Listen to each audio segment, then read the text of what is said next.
The closet, the darkest before dawn. My name is M, and the darkest moments of my life never happened in the daylight. They happened at 4:40 in the morning, staring at a ceiling that felt closer than the sky itself. The kind of nights where silence stops being peaceful and starts sounding like judgment. The kind of nights where your own mind becomes a hallway you're terrified to walk down alone.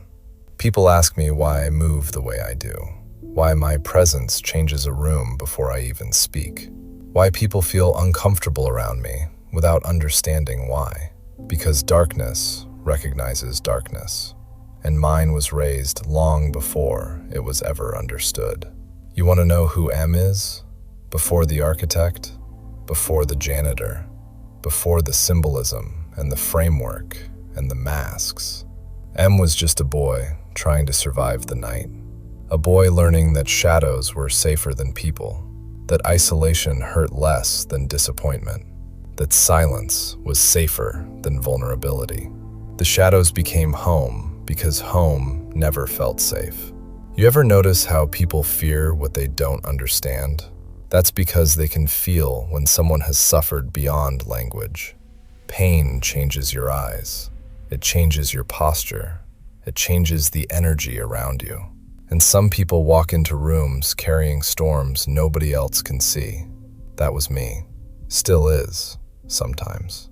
The world likes clean stories. Heroes, villains, survivors, monsters. But real trauma doesn't create categories. It creates contradictions. You become the protector and the danger, the healer and the wound, the child begging to be loved, and the man teaching himself not to need it. That's the part nobody talks about. The nights where you sit alone, fighting memories that still breathe like they're alive. The nights where your chest feels heavy for reasons you can't explain. The nights where disappearing sounds peaceful. Not death, just silence. A place where the war finally stops talking. That's why the shadows became sacred to me. Because shadows don't judge you. They don't ask questions. They don't abandon you when they finally see the damage. The dark simply says, I know. And sometimes, that was enough to survive another night. People hear the architect and imagine power, control, discipline, structure. But architecture is born from ruin.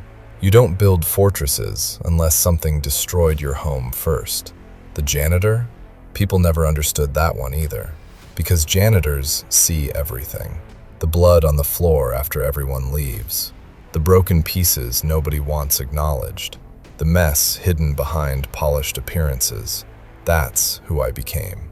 A man cleaning up emotional crime scenes nobody else would admit existed. And eventually, the darkness stopped feeling like punishment. It became awareness. I learned how to move inside it, how to survive inside it, how to weaponize it when necessary.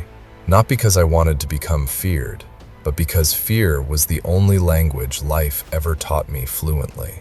And maybe that's why people feel it when I walk into a room. Not because I'm dangerous, but because part of me never fully came back from those nights.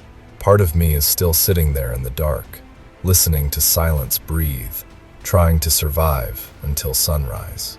The darkest is always before dawn, and some of us became the darkness just to make it there alive. My name is M, and this is The Closet.